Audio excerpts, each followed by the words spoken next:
dua vendor atau pemegang saham daripada Waskita Karya Beton Tbk, WBKS kalau kita singkatkan.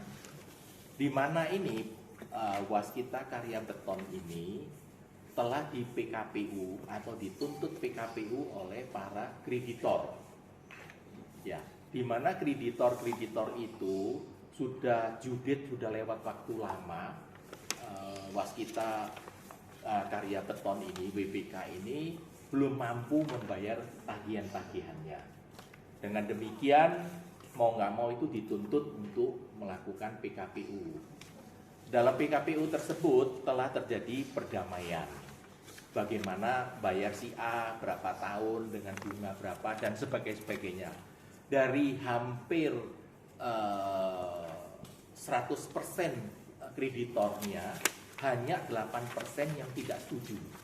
Sehingga karena mayoritas menyetujui perdamaian tersebut, dengan demikian oleh majelis hakim diputus bahwa dikabulkan PKPU, dan PKPU putusan tersebut, perdamaian tersebut dituangkan dalam akte notarial.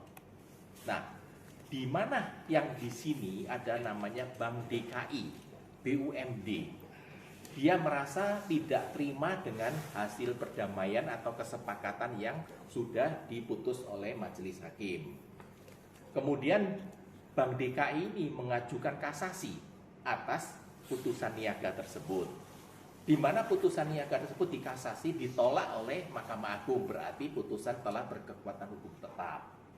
Nah, setelah setahun kemudian Bank DKI ini diam-diam mencoba untuk mengajukan gugatan perdata dengan perbuatan melawan hukum judulnya ke PN Jakarta Pusat.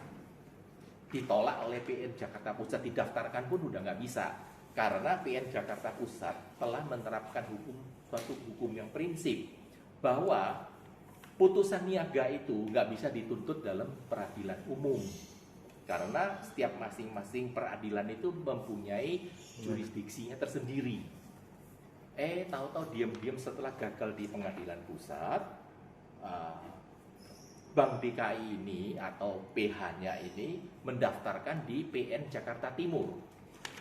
Nah, di PN Jakarta Timur inilah yang mereka itu entah bagaimana cara mainnya, dia menerima, dan ironisnya PN Jakarta Timur, oknum hakimnya ini membatalkan putusan PN Niaga.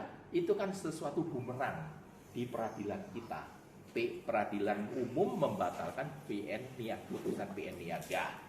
Nah, disinilah akibatnya akhirnya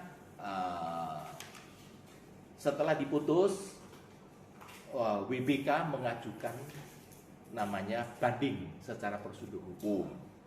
Dan saya diminta untuk oleh namanya vendor atau pemegang saham dari WBK untuk melaporkan para oknum hakim tersebut kepada namanya Badan Pengawas Mahkamah Agung sama Komisi Yudisial, termasuk BPK dan sebagainya. Dan waktu itu telah dibantu sama teman-teman, sudah diberitakan bahwa sudah kita laporkan.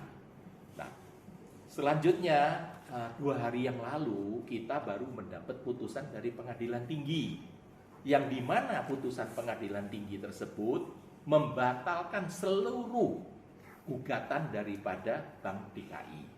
Istilahnya sependapat dengan pada kita bahwa putusan PN Niaga itu tidak bisa diintervensi oleh peradilan umum.